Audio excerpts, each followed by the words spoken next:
उत्तराखंड में आज पंचायत चुनाव के दूसरे फेज की वोटिंग जारी है। कई समय से गांव की सरकार चुनने के लिए आतुर लोगों में वोटिंग डालने को लेकर उत्सुकता देखी जा रही है। क्या युवा, क्या बुजुर्ग, सब जोश खरोश के साथ वोटिंग डालने मतदान केंद्रों में पहुंच रहे हैं और इसी क्रम में हल्द्वानी के ग्रामीण इलाकों में भी अपने मतदान का प्रयोग करने के लिए लोग पहुंच रहे हैं।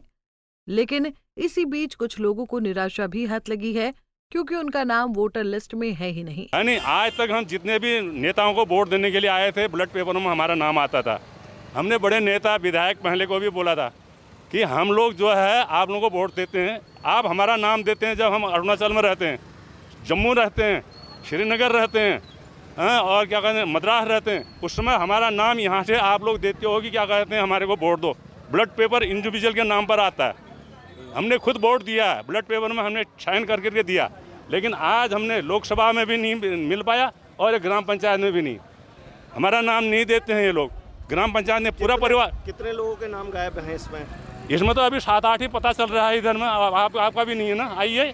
जो हमने वोट दिए थे ग्राम प्रधान में, बीडीसी मेंबर में, उसमें नाम था। इस बार हमारा नाम नहीं है। बीएलओ लिस्ट में जो विधानसभा की लिस्ट है उसमें नाम है, बल्कि इस ग्राम प्रधान वाली में किसी फैमिली मेंबर्स का नाम नहीं है। किसकी गलती मानते हैं ये हम जो यहाँ के जिन्होंने जो जनगणना करी है, जिन्होंने लिस्ट बनाई है, उनकी गलती है। क्षेत्र पंचायत जो भी मतलब इसमें इन्वॉल्व है, जिन्होंने पूरे गाँव की लिस्ट। बता दें कि वोटिंग के दौरान कुछ लोगों में उमंग है तो कुछ वोटिंग लिस्ट में नाम गायब होने से नाराज है। वहीं इस बीच चुनाव लड़ने वाले प्रत्याशियों और जनप्रतिनिधियों ने भी अपनी राय व्यक्त की। कहना चाहती हूँ, जैसे 28 तारीख है, मतदान का दिन है, तो मेरी जनता से वही है कि ये जो वोट देना ये आपका अधिकार है और आपकी अपनी जिम्मेदारी को जो है वोट देके उसको पूर्ण करना है।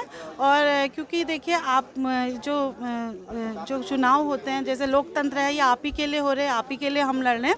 इसलिए अगर नहीं आएंगे तो फिर आप अपने जो है आप अपने लिए हित के लिए, आपके हित के लिए हम लड़ रहे हैं। इसलिए मैं चाहती हूँ कि आप ज़्यादा से ज़्यादा घर से बाहर निकलिए। शाम को 5 बजे तक का टाइम है और आपको किसी को जैसे सीनियर सिटीजन्स हैं या किसी को प्रॉब्लम है, स्वास्थ्य की दिक्कत है, तो आप हम लोगों से कांटेक्ट कीजिए। मैं प्राइमरी विद्यालय में मतदान करने आई हूँ और मैं अब मतदान कर चुकी हूँ और काफ़ी अच्छा लग रहा है। और लाइन में भी लगे थे तो महिलाएं सब कह रहे थे कि चिंता की कोई बात नहीं है, आप ही आ रही हैं। और भारी जनता से यही अपील कर रही थी कि आप घरों से निकलकर जितने भी परिवारों के वोट हैं वो सभी समय से पहले पहुंचकर अपना मतदान करें, क्योंकि एक हमें मौका मिलता है 5 साल में एक मत देने का, ताकि हमारा लोकतंत्र मजबूत हो, हमारी पंचायतें मजबूत हो। और यही मैंने। वहीं मतदान को लेकर सेक्टर मजिस्ट्रेट ने बताया कि वोटिंग शांतिपूर्ण तरीके से चल रही है। 100 मीटर के दायरे में चुनाव सामग्री लाने वाले लोगों को बाहर हटाने के निर्देश दिए गए हैं। और आज सुबह 8 बजे शांतिपूर्ण ढंग से सही समय पर मतदान प्रारंभ हो गया। किसी भी बूथ पर मेरे कोई भी समस्या नहीं है। सर, कुछ पैम्पलेट हटाने के लिए कहा है आपने बाहर से? हाँ, वो पैम्पलेट 100 मीटर के अंदर थे, वो हमने अभी तुरंत उनको जो है हटवा दिया है। जबकि कल जो है हमारी टीमें उसको जो है सब उतार गई थी, उसके बावजूद भी लोगों ने अपनी जिम्मेदारी नहीं समझी। अपनी नैतिकता के तौर पर उन्होंने सोचना था कि ये काम ठीक नहीं है। भले ही कोई दूसरा प्रत्याशी उसका विरोध नहीं कर रहा था, लेकिन हमने अपने दायित्व का निर्वहन करते हुए सारे पोस्टर बैनर सब हटवा दिए। उत्तराखंड में पंचायत चुनाव का दूसरा चरण अभी चल रहा है और आज उसके लिए वोटिंग की जा रही है, जिसके लिए आप देखेंगे एक मतदान केंद्र के मैं बाहर हूं, जहां पर आप देखेंगे महिलाओं की संख्या ज़्यादा इस केंद्र पर देखी जा रही है। लोग वोट डालने के प्रति, अपने गांव की सरकार चुनने के प्रति काफ़ी आश्वस्त यहाँ पर नज़र आ रहे हैं और बड़ी संख्या में लोग पहुंचकर अपने मतदान का प्रयोग यहाँ पर कर रहे हैं। जहाँ तक मतदान की बात करें तो नैनीताल ज़िले की 4 ब्लॉक में आज ये मतदान किया जा रहा है, जिसमें हल्द्वानी, भीमताल, कोटाबाग और रामनगर ब्लॉक हैं, जिनमें ये चुनाव प्रक्रिया अभी चल रही है।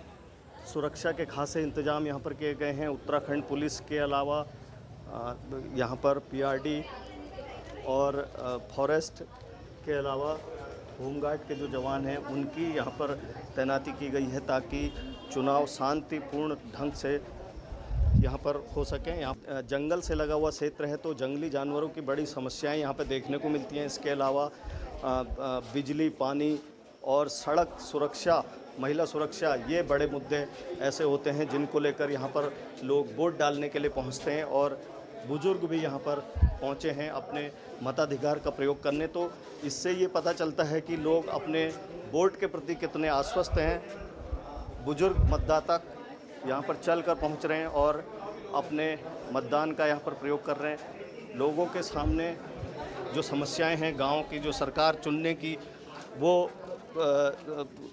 पिछले 5 सालों में किस तरह से जो विकास हुआ है और अब लोग क्या चाहते हैं, उस सब को लेकर लोग यहाँ पर अपने प्रतिनिधि चुनने के लिए यहाँ पर पहुँचे हैं, लाइनों में खड़े हैं। समस्याएं जैसे मैंने पहले बताया, बिजली, पानी, सड़क, महिला सुरक्षा और जो ग्रामीण इलाके हैं, जो जंगलों से लगे हुए ज़्यादा इलाके हैं, तो जंगली जानवरों का खतरा सबसे ज़्यादा ग्रामीण क्षेत्रों में देखने को मिलता है। लेकिन अब देखना होगा कि जब 31 तारीख को जब मतगणना होगी तो लोगों को का जो रुझान है, लोगों ने किस तरह के अपने प्रतिनिधि चुने हैं, तभी ये पता चल पाएगा। लेकिन अभी तक जो चुनावी प्रक्रिया है, मतदान है, बहुत ही शांतिपूर्वक तरीके से हल्द्वानी ब्लॉक में चल रहा है। हल्द्वानी से तारा जोशी, पंजाब केसरी टीवी। हमसे जुड़े रहने के लिए हमारे YouTube चैनल को सब्सक्राइब करें और नई वीडियो की नोटिफिकेशन के लिए बेल आइकन को दबाएं।